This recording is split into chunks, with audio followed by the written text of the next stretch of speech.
comment at pag-share ng ating live stream. That will be a very, very big help na. Pero syempre, alam nyo na yun, ha? Dating gawi tayo. Bathala, ganun! Sa true, ako hindi ko pa na-experience yan. Dati dito sa Kumu, ako ang isa sa mga laging nauuna kapag may mga bagong gifts, ganyan. Ngayon, iniwan nyo na ako. Okay lang. Hindi naman ako matampuhin eh. Hi, Lyshus! Let's go. Keep on sharing the live, guys. Tampo yarn. Hindi ako tampo. Ano ako? Hindi ako tampo. Naniniwala akong yung 800 viewers, mababait sila ngayon. Tipong i-group work nila yung goal natin sa stream na 500k. Pero don't get me wrong, dapat 500k dito sa screen ko. Kasi baka may 500k, kinamado nyo rin i-send. O, diluge.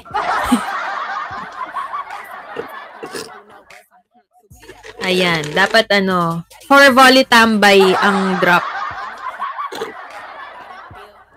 Ayan, alam nyo na. Tignan natin kung matibay ang inyong group work, Ube Community. Ayan. So, abang-abang lang tayo sa ating mga special guests. Pa-Chocolate Hills. Oo nga, hindi nyo ba na-appreciate o magsusumbatan talaga tayo for today's fit? Hindi nyo ba na-appreciate yung volley tambay na nung panahong pandemya? Nagsarado yung ABS-CBN. Wala tayong access sa mga volleyball idols ninyo, pero sumulpot ang volley tambay. Nilabas natin ang kulit ng mga idol ninyo na kapag ini-interview sa TV, paulit-ulit lang naman yung tanong. Sasabihin, na-pressure ka ba? Tapos sasagot nila, the pressure lagi naman yun nandyan eh. It's, kung paano mo lang, hoy, oh my! Dito, makulit sila. Dito, totoo sila. Hindi sila showbiz. Kaya, guys naman, top up nyo yan. Diba? Hindi ba totoo naman, paulit-ulit lang naman yung tanong, how's the pressure coming into the truck? Oh my! Baka baka nga pag sumasagot yung mga players, sinasabayan nyo na yung answer. Yung pressure, lagi naman yan nandyan. Diba? Top up nyo yan, Ben. Nagigigil ako sa inyo. Diba? Kung hindi dahil sa volley tambay, wala dito yung mga volleyball players, hindi kayo masusungitan ni Denden Revilla na bakit ka pinapasayaw yung mga players pag nag-warm up. Stress nyo kami, ha? Hindi kayo machuchut-chat ni Sisi. Hindi kayo mawawala ni Joanna Maraginot. At higit sa lahat, hindi nyo madidiscover na superstar si Buding at Jejemon si Ponggay. Diba? Kaya sana naman. Pero nakakamiss yung old times na talagang, shit, parang lalagnatin talaga tayo pag walang volley tambay, diba? Aminin naman natin, talagang naging natin to, panawid boredom, na pantanggal, bagot at anxiety nung, pandemic, diba? So, thank you so much pa din. Kahit na hindi kayo mag-top up. Pero mag-top up pa rin. Pero thank you so much kasi ganong katagal na ba? 22 years na rin ang volley tambay. Netong August. August ako nag-start eh. Si Buding pa nga yung first guest ko. So, happy second anniversary. Thank you so much, Miss Pragmatic. Thank you so much sa ating volleyball community na talagang kahit mag-ulit tayo ng guest, talagang hanap sila ng chismis dito, ganyan. Diba? So, tuloy-tuloy lang. Sana maibalik natin yung pagka-active ng volleyball community dito sa Kumu. So, share the live. Kulang pa tayo ng 500 viewers. Let's go. Para 1,500 ang ating makabonding sa umpisa ng show. Oh, may mga nag-guilty ng nasumbatan. Dear, thank you so much. Diyos ko, sumbat pala ang gusto.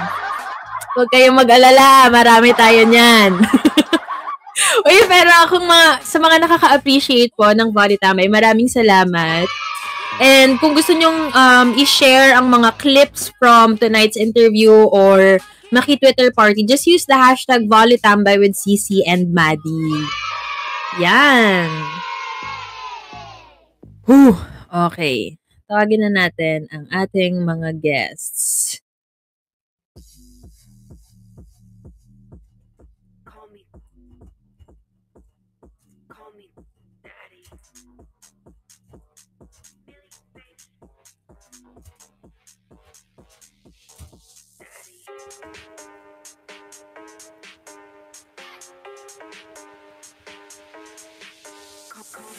Ayan, tinawag ko na sila.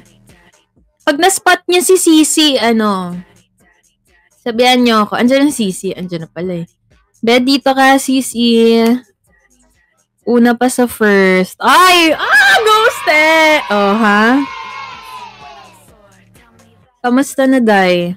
Hinaan ko yung mic ko para Okay lang po. Ayan. Parang patulog na to. Hintayin lang natin si Madzilla. At alam niyo ba kung gaano kayo ka-special? Si Maddie may sakit. Pero, magpunta siya dito sa Volitambay para sa inyo. Nakakahiya kasi sa inyo, di ba? Sinong kasama mo dyan? Si CJ. Mas pa CJ. Ay, andyan na daw si Maddie. Mad, sakit ka dito.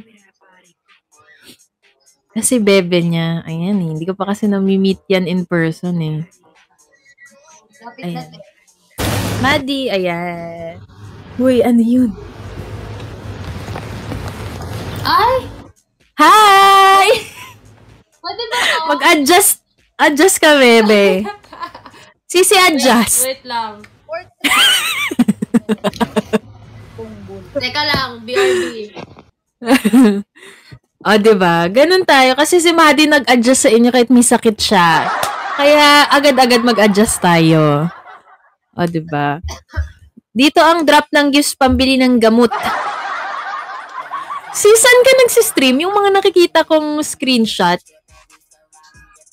na mga screen record na may minumura ka. Dito ba yun? Hindi, sa yun, sa Vietnam natin. Pero dito sa Kumu? Sa Kumu ngayon? Hindi, sa Kumu ba yun? Yung stream mo? Ay, opo. Perfect. Hi, Mads! Hello. Good evening! Parang wala ka namang sakit, ang active-active. Anong sakit mo? Like, lagnat ganyan? Message ko na lang sa'yo, te. Ay! Hoy, thank you po sa ship.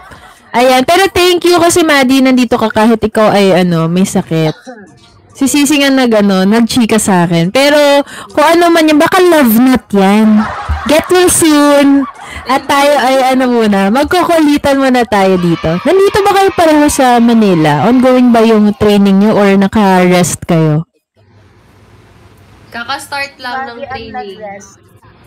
Ano na? Ano daw? Si Maddie po yung naka-rest ngayon. Sisi, parang di naman uso yung rest sa'yo eh. Tsaka di ka naman yata napapagod. Pero muna, kamustahan muna tayo dahil si Sisi, ayan, nakaka-viber ko yan pero dito lang kami magchichikahan talaga ulit. Si Maddie naman, 2021 pa yun, Maddie, yung last mo na nag-guesting kasama si Ponggay.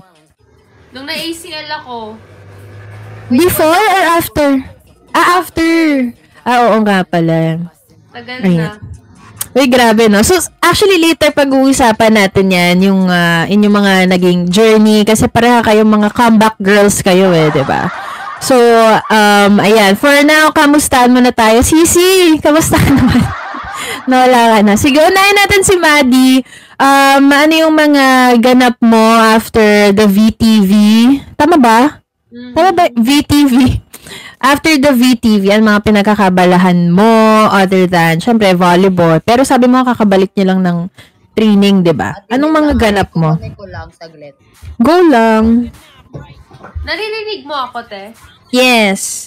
Klaro naman. Okay naman. Hindi man. Okay. Tulog lang. Yeah. Ang pangarap ng lahat. Puyat kami nung sa Vietnam, lalo na sa flight namin. Kasi yung direct flight lang na meron, from Manila to Vietnam, tapos Vietnam to Manila, madaling araw. So, kailan ba kayo bumalik? Last week, 29. Tuesday, 6 a.m.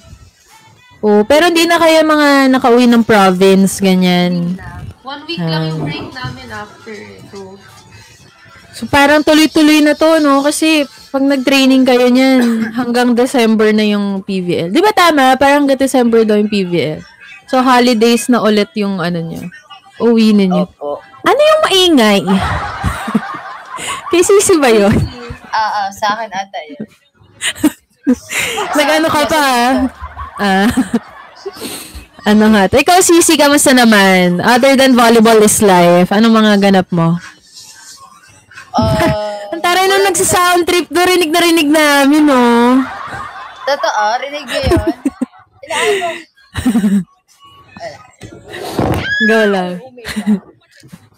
Ate? Tuloy-tuloy yung workout namin eh. So, parang hindi lang din kami nagpahinga. Kondisyon. So, outside volleyball, wala kayong like, ibang ginagawa?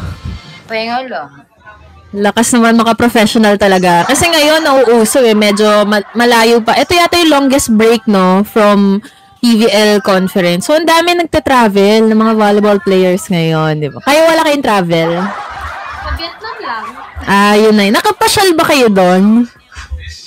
Meron naman. Isang araw. One day. Oh. Pero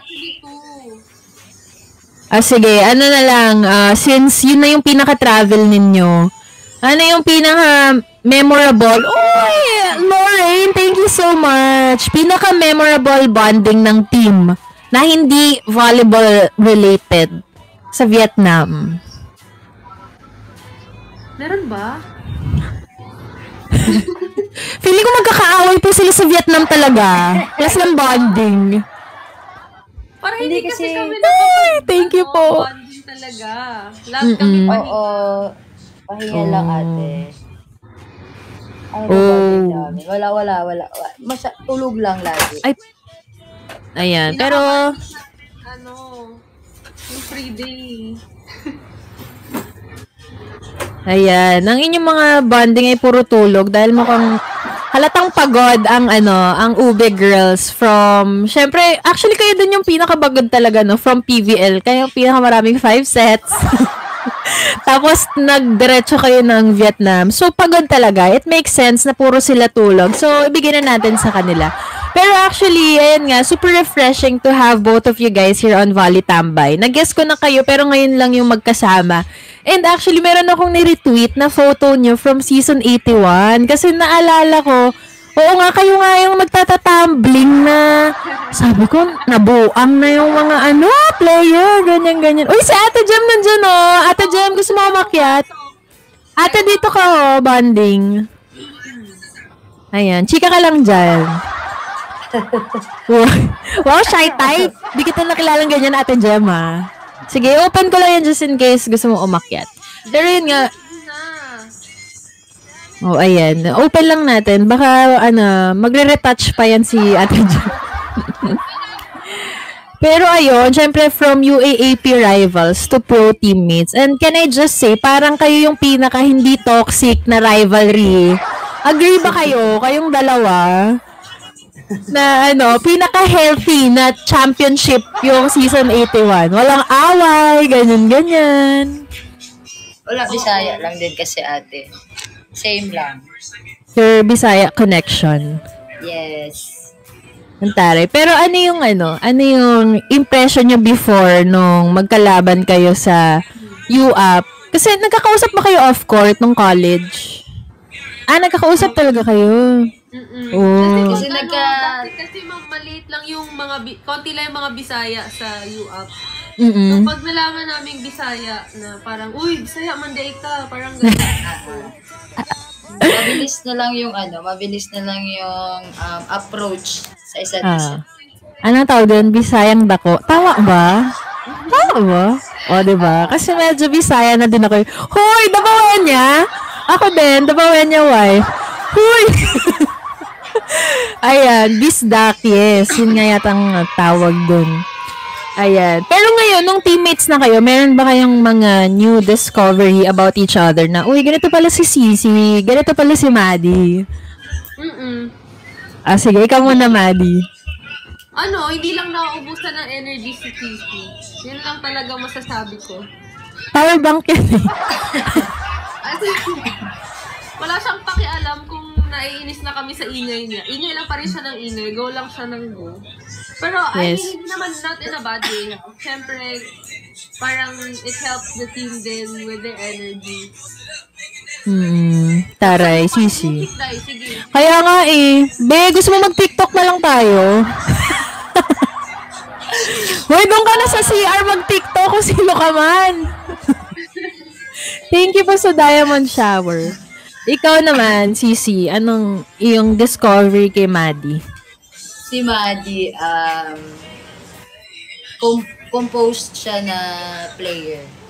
Doon ko siya nakita nung nitong Vietnam ko lang din siya nakitaan ng gano'n. Grabe, kahit nagkagulo na kami sa loob. Grabe siya lang. Trabaho lang talaga siya sa sa pinapagawa sa kanya. Okay yung parang maganda yung aura niya paggawa. Uy, sinabi ni Maddie kanina, and ako actually, akala ko, ganun ka din na, hindi napapagod, hindi nabubusan ng energy, pero meron kang video na nag-viral, na sinabi mo pagod ka na. Totoo ba yun? Napapagod ka pala? Oo, tip, pagod na. Open forum talaga to. Talaga yun, tip, parang last na ata, yun eh. Last game nata namin. Hindi ko na rin na-feel yung talon ko na parang feel ko parang ay wala na to kasi mababa na yung daan ng bola ko or hindi na ako masyado nakakapalo ng maayos. So, nung pagkatapos ko ng sais nun, like pinilit ko talagang makatalo ng sobra-sobra kasi nanigas na rin yung binti ko. Sabi, pagod na ako. Nakasaktong nakita ng camera. Ito na lang yung isipin mo. Sa mga panahon na feeling mo, ang baba na ng talon mo. Yung mababa mong talon, todo na yun ng iba. Kaya wag kang pakihinaan ng loob. Diba? Pero speaking of pagod, sabi ko nga kanina,